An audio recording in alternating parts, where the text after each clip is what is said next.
en français, s'il vous plaît. Donc, chaque équipe dispose de 20 minutes afin de présenter son cas au juge. J'afficherai un carton pour les 10, les 5, les 2 dernières minutes et les 30 secondes restantes. Lors des 10 dernières secondes du discours, j'indiquerai avec de mes 2 mains le nombre de secondes restantes. Si vous n'avez pas terminé votre présentation après 20 minutes, elle sera arrêtée afin de passer à la période des questions. Une période des questions d'une durée maximale de 5 minutes est allouée au jury à la fin de votre présentation. Et veuillez noter que vous ne pouvez en aucun temps dévoiler le nom ou la provenance de votre université. Je vais joindre la lettre de votre équipe, s'il vous plaît. G. G. Est-ce que nous pouvons voir les cartons, s'il vous plaît? Oui. Merci.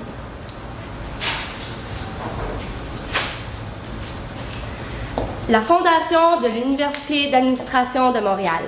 Depuis 2008, vous vous acharnez cœur et âme à planifier des campagnes de financement afin d'atteindre et même surpasser vos objectifs. Félicitations! Que diriez-vous aujourd'hui si vous ressortiriez d'ici avec la tête pleine de nouvelles idées et avec un plan d'action efficace? Eh bien, c'est exactement ce que nous allons faire pour vous et notre équipe qui est composée de Kate Farquharson, Nadir Salem et moi-même, Dominique Babineau. Vous avez fait appel à nous et nous allons vous présenter un plan d'action qui va être mis rapidement en œuvre, puis également qui va permettre à votre fondation d'assurer un développement durable. Pour passer au plan de la séance, nous allons tout d'abord vous présenter une analyse, déterminer la problématique et le mandat, déterminer la segmentation, faire la présentation du plan d'action et de l'implantation, finalement dresser le budget et l'échéancier, pour finir avec un suivi et un contrôle, ainsi qu'une conclusion.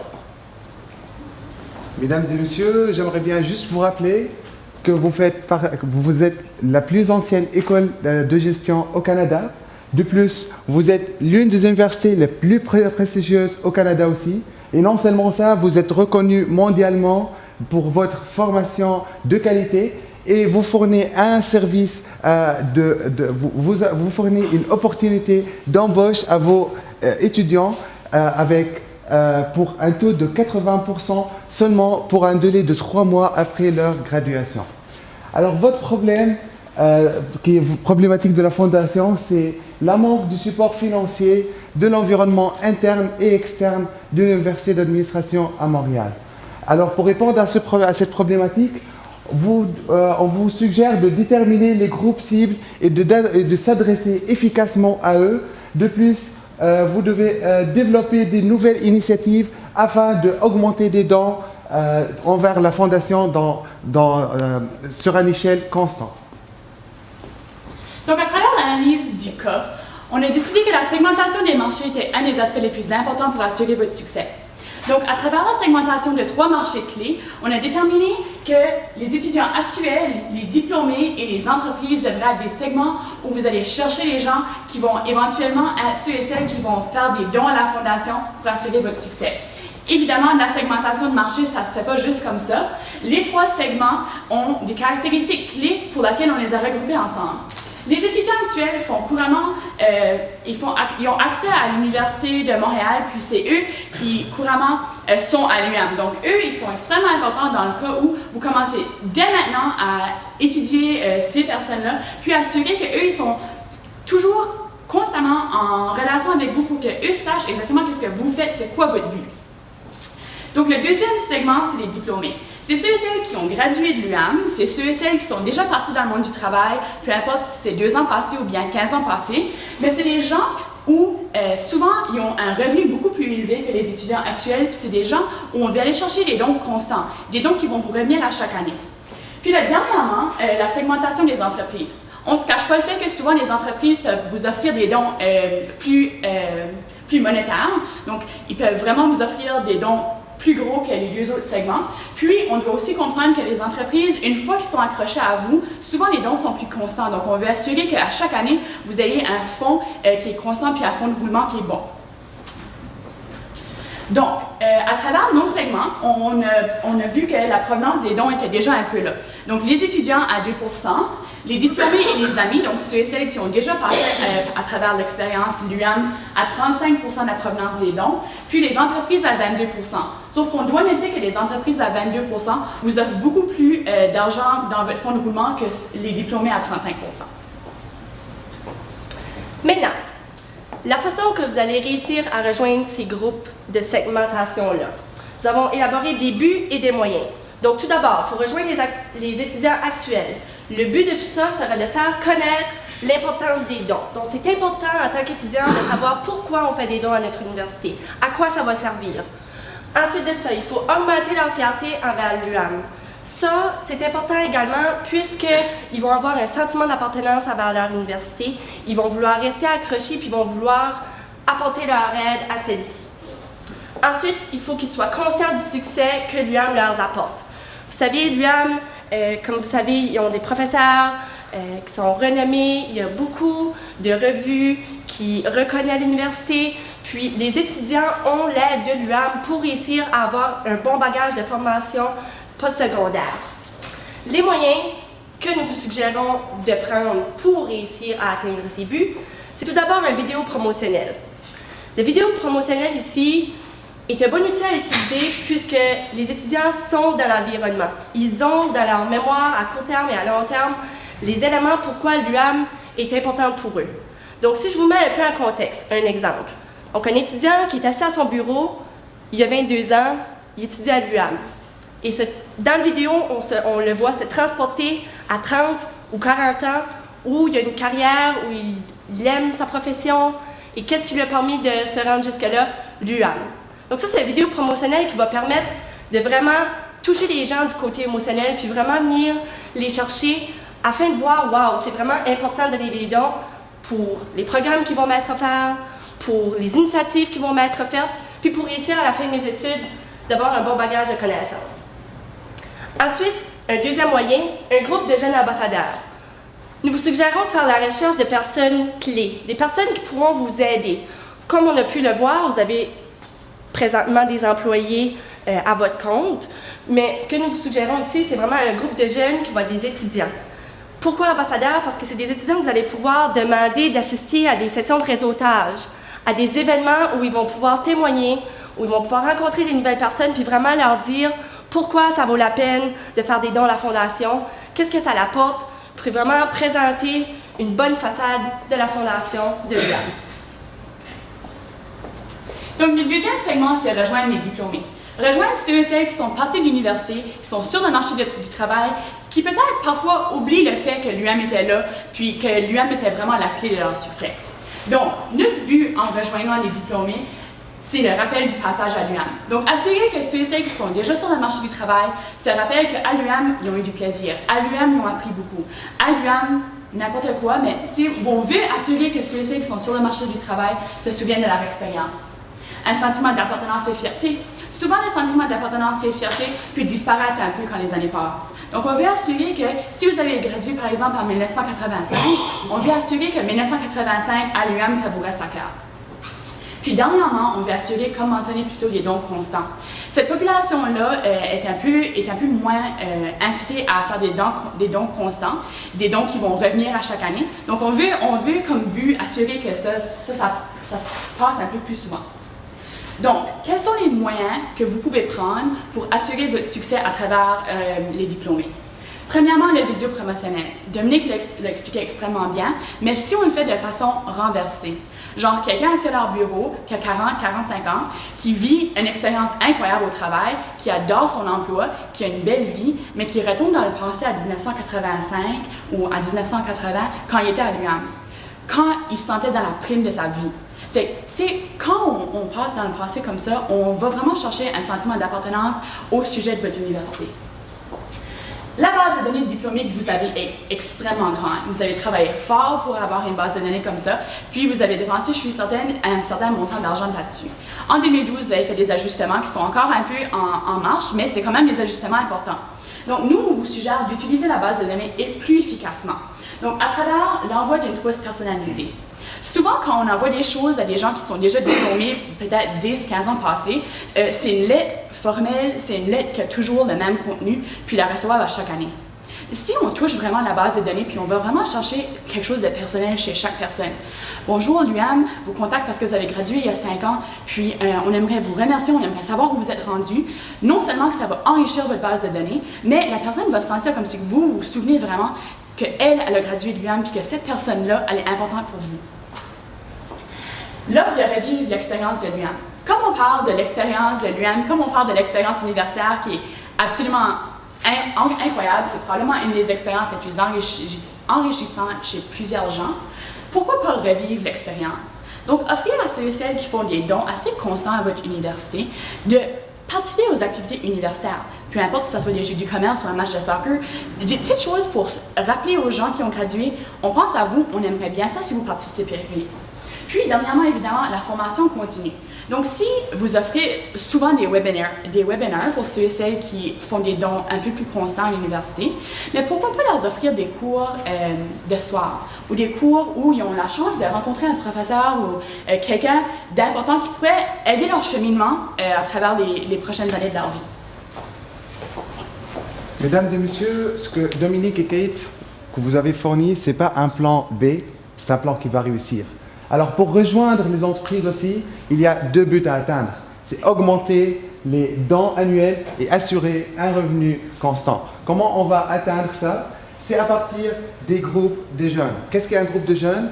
C'est une activité qui vient de se lancer en Europe. C'est de demander à certains leaders dans n'importe quel programme de le réunir ensemble et de faire un team pour répondre aux projets des PME qui seront en contact avec vous, qui n'ont pas les moyens de recruter des employés à temps complet pour leur projet, mais ils sont prêts à donner des dons pour vous. Et en échange, ça sera pour les étudiants une expérience extraordinaire de travailler avec ces entreprises-là. En plus, rappelez-vous que vous avez une grande masse des étudiants internationaux. Un tiers des étudiants qui sont à l'Université de Montréal sont des étudiants internationaux. C'est la cible de toutes les entreprises qui visent l'internationalisation de leurs produits. Donc, faites le contact entre ces entreprises-là et ces jeunes internationaux, par exemple, pour faire l'échange culturel entre eux. De plus, les camps silencieux. C'est une activité qui va inviter les PME et les grandes entreprises. C'est une activité qui n'a aucun coût, mais qui va exiger un don pour participer. Au niveau de l'implantation maintenant, donc nous venons de vous présenter les buts et les moyens afin de parvenir à rejoindre, comme nous avons mentionné dans le mandat, les groupes cibles, les groupes qui vont vous permettre d'atteindre vos objectifs et même de les surpasser lors de vos campagnes de financement pour votre fondation. On a 3 étapes ici que nous aimerions vous suggérer. Premièrement, l'utilisation des employés et des étudiants. Donc, comme nous vous l'avons mentionné, vous avez des employés, puis il suffira de faire la répartition des tâches, des nouveaux moyens que nous vous suggérons à mettre en place pour votre fondation. De plus, il faudra faire l'utilisation ou le recrutement plutôt des étudiants afin de réussir à mettre en œuvre les projets que nous vous présentons, que ce soit pour les groupes ambassadeurs ou encore ce que Nadir vient de vous présenter, les groupes qui vont aider les entreprises à réaliser leurs projets en faisant un échange de services. Deuxièmement, faire la préparation de la trousse personnalisée. C'est quelque chose qui peut prendre du temps, mais c'est quelque chose qui en vaut la peine. Puisque c'est quelque chose, ça va prendre une fraction de seconde, lorsque la personne va le recevoir, va prendre conscience du contenu, elle va vraiment se sentir attachée et va vouloir toujours donner un don à la fondation, puis vraiment voir pourquoi c'est important. Par la suite, faire l'utilisation de la base de données, ça vous le faites déjà, mais vous allez devoir encore le faire, ça c'est vraiment pas quelque chose à minimiser. Vous en avez fait la mise à jour en 2012, donc ça c'est quelque chose avec la trousse personnalisée qui va vous permettre d'enrichir encore plus. Troisièmement, l'accessibilité à la répartition des dons. Nous avons pris conscience que parfois, les gens qui doutent à donner à votre fondation ne savent pas exactement où vont les dons. Donc, ce serait important de leur donner l'accessibilité à ça, très clairement. Puis, on sait qu'aujourd'hui, c'est très important en tant qu'organisme, en tant qu'entreprise, d'être transparent dans tout ce qu'on fait. Puis la transparence, ça amène la confiance. Les gens vont vouloir vous donner s'ils savent où ça va, s'ils savent à quoi ça sert, quelle en est l'utilité, qu'est-ce que ça va amener à long terme. Donc ça, c'est vraiment quelque chose d'important que nous vous suggérons afin d'implanter le plan d'action que nous vous avons présenté. Certes, un plan d'action efficace a besoin d'un cadre temporaire, mais rappelez-vous que toutes les recommandations qu'on a données, ils sont aussi dans un cadre écologique et qui assure le développement durable de l'université à Montréal. Alors à court terme, on vous suggère de se lancer avec les ambassadeurs, chercher les leaders. De plus, foncez avec les groupes des jeunes, c'est facile à mettre en œuvre. Et en plus, aider les anciens diplômés à revivre de nouveau l'expérience à l'UM. Sur le moyen terme, ça veut dire de 6 mois à 1 année, lancez-vous avec le vidéo promotionnel et aussi commencez à faire la trousse personnalisée. Et sur le long terme, faites-en le encamp et assurez le suivi et le contrôle de votre plan d'action. Donc, parce qu'on sait que le temps, c'est de l'argent, parce qu'on sait que des fois, pour faire de l'argent, on doit aussi dépenser de l'argent. Vous nous avez donné un budget d'environ 30% du montant total de votre budget pour le marketing. Puis, à travers nos différents, par l'entremise de nos différents aspects, donc les vidéos promotionnelles, l'encamp, la trousse personnalisée, puis là, évidemment, il faut toujours se laisser un petit endroit où il pourrait y avoir de l'erreur. Donc, à 2% d'erreur, c'est quand même un endroit où, si jamais il y avait quelque chose ou une idée, une innovation qui pourrait survenir, vous aurez de l'argent de surplus. Donc, nous, on suggère 10% pour les vidéos promotionnelles qui devraient être fait dans le délai d'ici 6 mois. L'encamp silencieux qui, évidemment, va prendre un peu de temps à mettre en œuvre puisque c'est quand même assez beaucoup de préparation avec un 10% puisque vous allez évidemment avoir besoin d'envoyer des invitations, vous allez évidemment avoir besoin d'une salle de banquet, etc. Bien que les gens qui participent à votre encamp ne payent pas nécessairement pour le service, avec les donations qu'ils vont vous faire, le 10% devrait être suffisant. 8% pour les trousses personnalisées. Les trousses personnalisées, c'est quelque chose qu'on veut mettre beaucoup d'emphase dessus. Donc, pour assurer un aspect personnel, souvent des petites choses comme un ruban ou des choses de surplus sur la trousse personnalisée va vous offrir l'opportunité de faire un meilleur contact avec le diplômé ou bien l'étudiant. Fait qu'un 8% pour ça, c'est réaliste, puis là, finalement, le 2% divers. Au niveau du suivi du contrôle, très, très important lorsqu'on met un projet en œuvre, de s'assurer qu'on le fait pas juste, puis qu'après ça, on le laisse aller. Donc, c'est une étape qui va vous permettre de revenir sur le projet pour vous. Donc, ça, ce qui va constituer du suivi du contrôle, premièrement, le retour sur investissement. Vous investissez énormément d'argent dans tout ce que vous faites. Donc, c'est très important que vous puissiez évaluer avec une méthode de savoir si l'argent que vous mettez dans les projets vous revient en investissement. Nous sommes convaincus qu'avec notre plan d'action, c'est certain que vous allez recevoir un retour sur investissement qui sera plus que acceptable pour vous, bien évidemment. Ensuite, un sondage électronique. Nous l'avons mis là, puisque dans le cas, nous avons pris conscience que les gens ne savent pas toujours où va l'argent, comme nous avons discuté tantôt.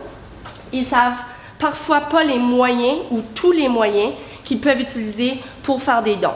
Donc, en instaurant un sondage électronique sur votre site web qui est vraiment bien configuré et qui est vraiment complet, vous allez pouvoir rejoindre les gens qui sont aptes à donner des dons, qui sont des donateurs potentiels ou des donateurs actuels, afin de leur poser quelques questions pour assurer que le processus de don se fasse de mieux en mieux. Donc ça se figure dans le suivi et contrôle, puisque ça va vous permettre de vous améliorer d'année en année, puis évidemment de savoir qu'est-ce que vous faites de bien et ce que vous faites de mal. Ensuite, pour la troisième étape du suivi et contrôle, c'est de toujours avoir un contact constant avec les gens. Si les gens font quelque chose pour vous, vous devez d'une certaine manière les remercier. Donc, nous avons mis l'exemple de carte de remerciement ici, mais ça peut être d'autres choses. Ça peut être des événements, faire l'invitation des gens aux événements. Donc, Kate donne un exemple tantôt des parties de soccer ou des événements plus dans un cadre académique. Mais c'est vraiment important de faire des petites choses comme ça puisque les diplômés ne sont pas toujours invités aux événements actuels de l'université, puis à un moment donné ou à un autre, ils en ont fait partie. Donc, il voudra certainement en faire encore partie s'ils font un don tel quel. Donc, en conclusion, à travers nos maîtres recommandations, puis à travers la segmentation des marchés qu'on vous a présentées, on pense vraiment que votre développement puis votre succès va être là. Vous, en réalité, la Fondation sont la clé, et vous êtes la clé du succès de l'UQAM. Donc, on croit réellement que la segmentation qu'on vous a fait, puis les recommandations qu'on vous a fait vont pouvoir vous apporter exactement où vous voulez être. Vous êtes une fondation qui cherche constamment à surmonter les objectifs. Vous voulez toujours être présent dans la vie étudiante. On vous félicite pour ce que vous avez déjà fait, puis en espérant que ce qu'on vous a donné aujourd'hui va vous aider à vous améliorer. Merci. Avec ça, nous sommes prêts pour vos questions.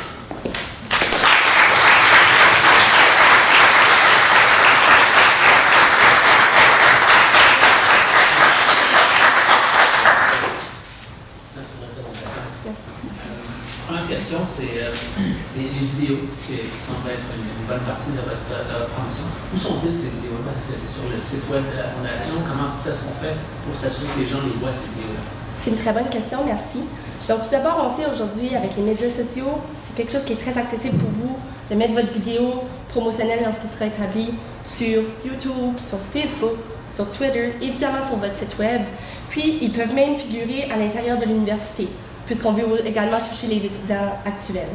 Donc ça, c'est plein de moyens comme ça que vous pouvez utiliser pour faire en sorte que votre vidéo promotionnelle est vue, bien compris, puis prise en conscience. Moi, j'aimerais savoir, vous avez beaucoup d'initiatives ici, puis on veut en fait créer un sentiment d'appartenance pour ceux qui vont donner, les anciens diplômés. Quel est le message principal que vous voulez communiquer avec eux autres, avec toutes vos initiatives? Le message principal que nous aimerions que la Fondation donne aux diplômés ainsi qu'aux étudiants actuels, c'est vraiment de se sentir comme si l'université leur a donné quelque chose. Parce qu'en effet, l'université leur a donné les ressources nécessaires pour avoir un emploi, les a donné les ressources nécessaires pour être où ils sont en ce moment ou bien où ils vont être dans 5 ans. Donc, ça serait un message clé ainsi qu'un message absolument de fierté. Parce que, veux pas, les gens vont à la librairie, par exemple, acheter des articles promotionnels de l'université. Ils font constamment ça pendant 4 ans. Donc, pourquoi pas le faire après qu'ils sont partis? Je peux ajouter à Kate aussi, on peut dire aussi, l'Université d'administration à Montréal était pour vous et elle sera pour vous aussi. Ça, c'est comme parmi les secondes. Le budget que vous avez mis en place, c'est 30%. Et puis, présentement, le budget marketing est 30%. Alors, ça veut dire qu'il y a certaines choses que nous faisons présentement que nous ne pouvons pas continuer si nous appliquons votre stratégie. Alors, qu'est-ce que vous éliminerez de ce qu'on fait présentement pour justement en effet mettre en place votre stratégie? Merci pour votre question. Donc, dans le cas, nous avons pris conscience d'un système d'appel que vous faites présentement auprès des gens. Nous trouvons un peu, avec tout ce que nous avons vu que vous faites, c'est un peu un manque de structure. Je veux dire, c'est bien présenté le message, j'ai trouvé que c'était très complet. Toutefois, les gens devraient être accrochés d'une autre manière afin de venir à vous, plutôt que vous devez vous rendre à eux. Donc, c'est quelque chose qui fait partie de votre budget, de peut-être considérer à enlever, puis de remplacer avec une de nos initiatives, afin de vraiment vous permettre d'être plus efficace, puis, encore une fois, économiser en temps et en coût. Est-ce que vous croyez que vos initiatives, vos recommandations aujourd'hui vont bien faire plus une augmentation de valeur des dons, de fréquence ou de nombre de gens en fait, qui veulent donner à la Fondation? Honnêtement, à travers la segmentation qu'on vous a présentée, on touche les étudiants actuels, les diplômés ainsi que les entreprises. Donc, on espère qu'à travers les recommandations et les initiatives qu'on vous a démontrées, ça va être un portrait beaucoup plus global. Donc, on va espérer que les dons d'entreprise vous reviennent parce que c'est quand même des dons qui sont souvent plus monétaires.